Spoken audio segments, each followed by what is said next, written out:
better or worse. And in case you don't know what Ninja Slayer from animation is, it is an anime done by Studio Trigger that's based off. Honestly, this show was Studio Trigger as at one of its worst. I feel like Studio Trigger honestly just dropped the ball hard on this show for no damn reason. And the reason for that is how terrible the animation is. It is cheap, it is cringy. They obviously put no budget into it. They just literally use cuts out of the characters and slide them across the screen. Even South Park has the decency to add walk cycles to their characters. This show just has these characters literally float on the ground and slide across the screen, and the audience is supposed to laugh at that. The main joke, and honestly the only joke for Ninja Slayer, is that the animation is cheap and garbage. That's the only thing it has going for it. And now it tries to justify it by saying like, oh, it's trying to be so bad it's good. It's intentionally so bad it's good. Like, no, it doesn't work like that. You can't be so bad it's good like on purpose, or at least it's extremely hard to pull it off. Cause I feel like unintentional comedy only works when it's unintentional. Like, if you're going to be so bad it's good, then you have to put an actual effort into being bad enough that you will provoke a comedic response from the audience. This is just being lazy and cheap, and it's like, oh, laugh at us. We're so, this show is so cringy and bad. You have to laugh at it. Like, no, that was just an idiotic and juvenile mistake. Why would you think that was a good move? And this wouldn't be so bad if not only was it a 24 or 26, yeah, it's 26, it's a 26 episode anime, and it goes on the entire time. Every single episode is like this. Occasionally there are moments that have decent animation, but those are very few and far between. It just goes on and on with this cheap ass 99-cent store looking ass animation. Like, no, this was terrible. This was terrible. Nobody should have okayed this. This should have never happened at all. This should have never gone through. The producers should have like slapped Studio Trigger upside the head. It's like, no, you need to make the show actually look decent. Like, this was the most half-baked shit I've ever seen from a show. This is gaudy awful. There's no excuse for this animation quality. And to make it worse, this is an adaptation. If this was just an original show and the animators just want to mess around and have fun, that would have been one thing. But this is based off someone's novel, which means they purposely screwed up an adaptation just because they want to be idiots. Like, you can't do that. That's just extremely disrespectful. You can't do that. I don't know how the writers feel about this adaptation. They might have liked it. There are a small group of people who actually enjoy the show for some reason.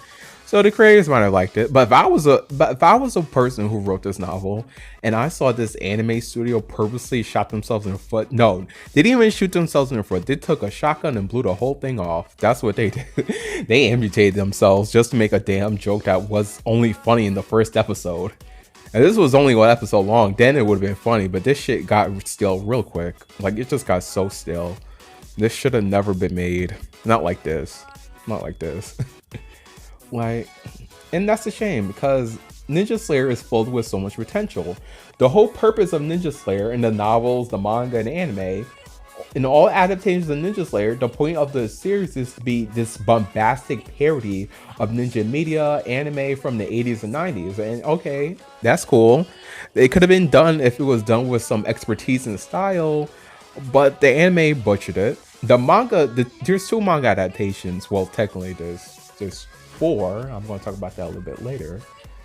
I feel like the manga handles it a lot better because there's obviously no terrible animation to hinder it, and it does take itself a bit more seriously. So it's like you're reading a normal story, but with like comedic, slightly comedic overtone, only because, you know, what happens is ridiculous, but it's taken 100% seriously.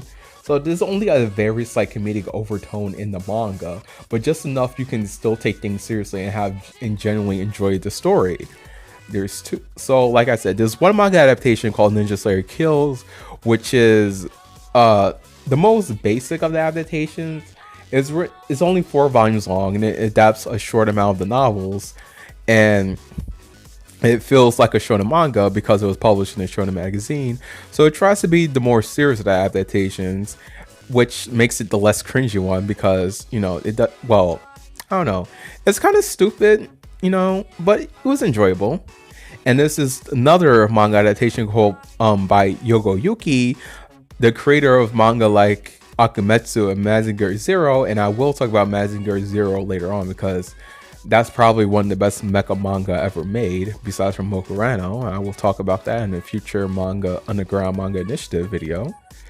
Now that one, the Yogo Yuki manga, it kind of captures the feel of the anime in the sense that yes, it's stupid, but stupidly over the top, hammy, a lot of cheesy dialogue, takes itself seriously, but the art is amazing. The art is fantastic to look at. It doesn't feel cringy. It has dynamic motions. It has more animation. It has better movement than the anime, which is sad.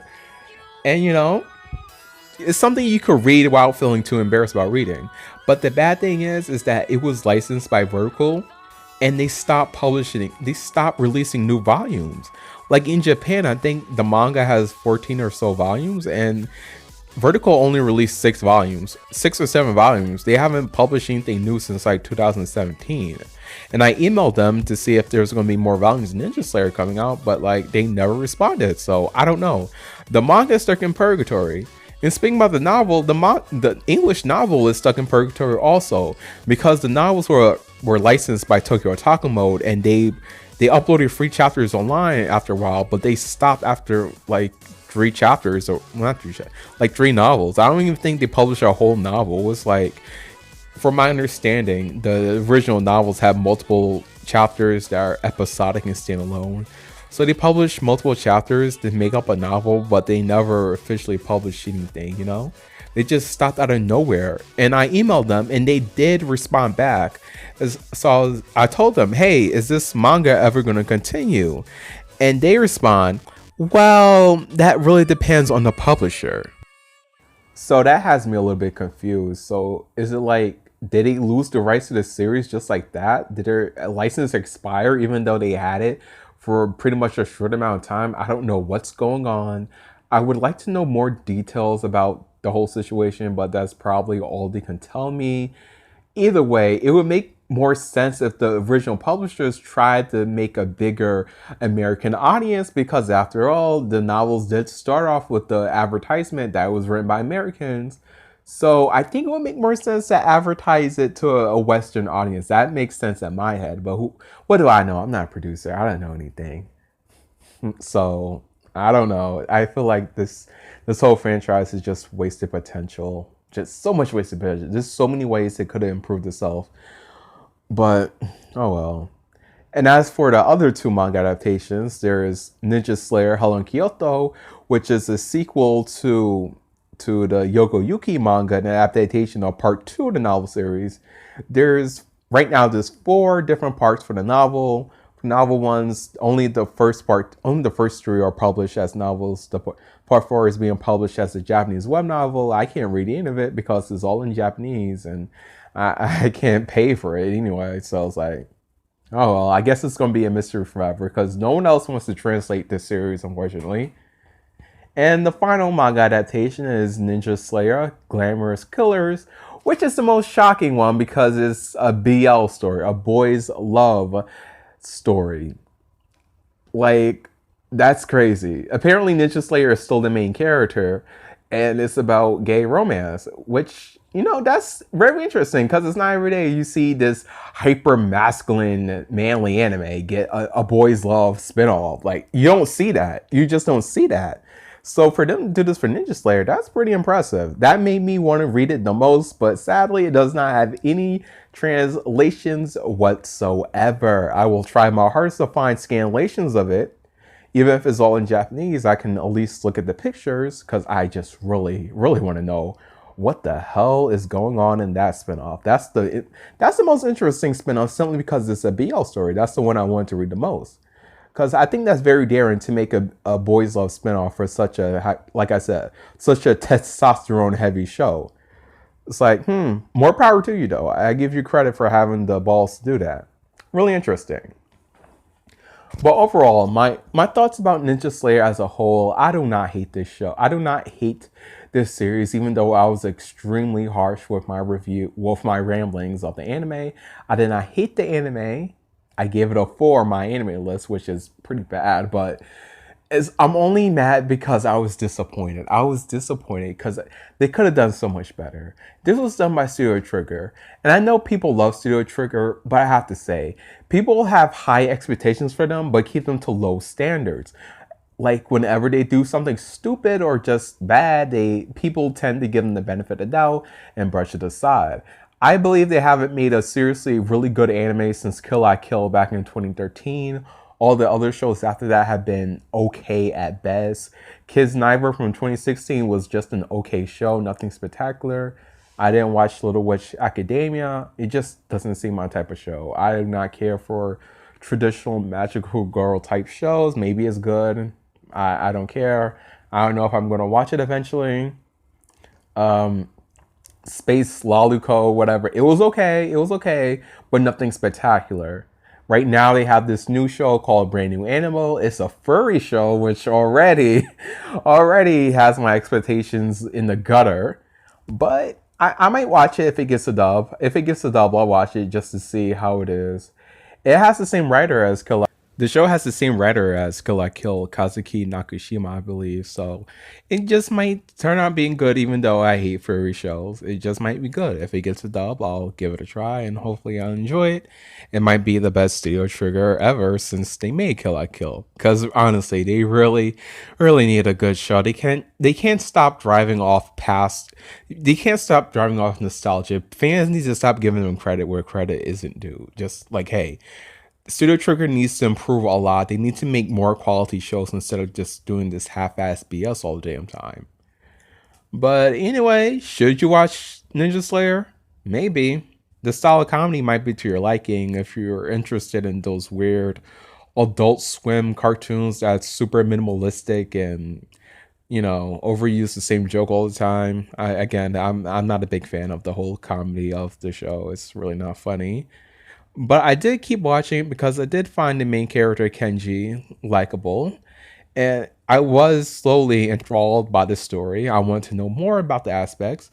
Luckily, there was the manga adaptations to keep me entertained because the anime just made it very, very hard to care too much about the narrative. And the music was definitely good. The background music, it was heavy metal. It has amazing guitar riffs. Watch it for the music. The music is amazing. And every episode has a different ending. I love the ending songs. And it got me introduced to some cool bands. So hey, credit for that. That was pretty cool on their part. That was the best thing Studio Trigger did for this show. And yeah, those were my thoughts on how Studio Trigger killed an adaptation. They purposely sabotaged themselves for no reason whatsoever, but hey, the show has its fans somewhere, but unfortunately it's this entire franchise is really obscure, and the anime definitely didn't help anything. The anime did not help it at all. So yeah, that's Ninja Slayer. If you want to watch it, go ahead, but I highly recommend you read the manga instead. It's far better. And also, on a final note, when Funimation released the anime on DVD, the cover uses taglines such as LOL no, and probably one of the worst anime Funimation has licensed, probably the absolute worst. And that's very ballsy for an anime licensor to do, but I see where they're coming from. I definitely see where they're coming from. But as bad as this show was, it definitely was not their worst. That title probably goes to The King's Game, because that anime was absolutely atrocious. That was an utter shit fest. That was disgusting. I'm definitely gonna have fun talking about that anime eventually. But anyway, that's all I have to say about Ninja Slayer. It was a little train wreck that could, but probably give it a watch or a read either way. This was Dice Avarunkus, and see you guys next time.